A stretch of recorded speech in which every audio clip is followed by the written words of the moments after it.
दुर्योधन ने मरने से पहले अधमरी हालत में श्री कृष्णा की ओर देखते हुए 3 उंगलियां दिखाकर इशारा किया था, जिसे देखते हुए श्री कृष्ण ने दुर्योधन से इसका मतलब पूछा। इस पर दुर्योधन ने जवाब देते हुए कहा कि उसने कुरुक्षेत्र में सिर्फ 3 गलतियां की थी, जिसके कारण वो ये युद्ध हार गया।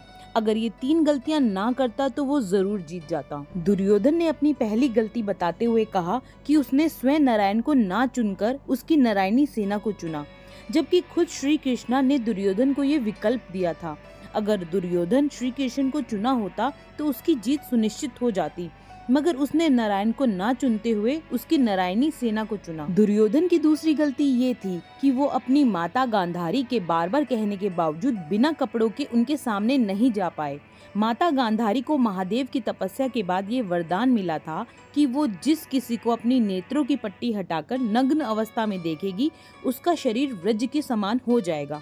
युद्ध से पहले गांधारी ने दुर्योधन को नग्न अवस्था में बुलाया ताकि वो दुर्योधन के शरीर को वज्र की तरह शक्तिशाली बना सके।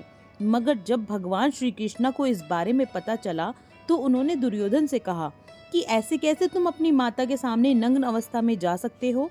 इसके बाद दुर्योधन अपने शरीर पर केले के पत्ते लपेटकर अर्धनग्न अवस्था में माता गांधारी के सामने चले गए, जिसके चलते माता गांधारी की दृष्टि से दुर्योधन के शरीर का निचला भाग व्रज का ना हो सका। आखिरकार युद्ध में भीम ने दुर्योधन के शरीर के उसी हिस्से पर वार करके उसे मारा जिस हिस्से को उसने केले के पत्ते से ढका हुआ था, और माता गांधारी की दृष्टि उस जगह पर नहीं पड़ सकी थी।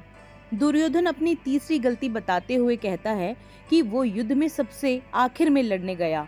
अगर वो पहले ही जाता तो कई बातों को समझ पाता और शायद उसके मित्रों और भाइयों की जान बच सकती थी। इस पर श्री कृष्णा ने दुर्योधन को कहा कि तुम्हारा लालच और तुम्हारे अहंकार की वजह से तुम्हें युद्ध में हार का सामना करना पड़ा है। मरने से पहले इंसान को हर अच्छी और बुरी बातों का और अपनी गलतियों का एहसास होता है। ऐसा ही एहसास कुरुक्षेत्र के युद्ध में अपनी आखिरी समय में दुर्योधन को हुआ। मरने से पहले श्री कृष्ण उनके सामने थे और दुर्योधन ने अपनी 3 उंगलियां दिखाते हुए उनकी ओर इशारा किया और अपनी गलतियों की व्याख्या की। आपको हमारी ये वीडियो पसंद आ रही हो तो हमें सब्सक्राइब करके हमें सपोर्ट कीजिए। धन्यवाद।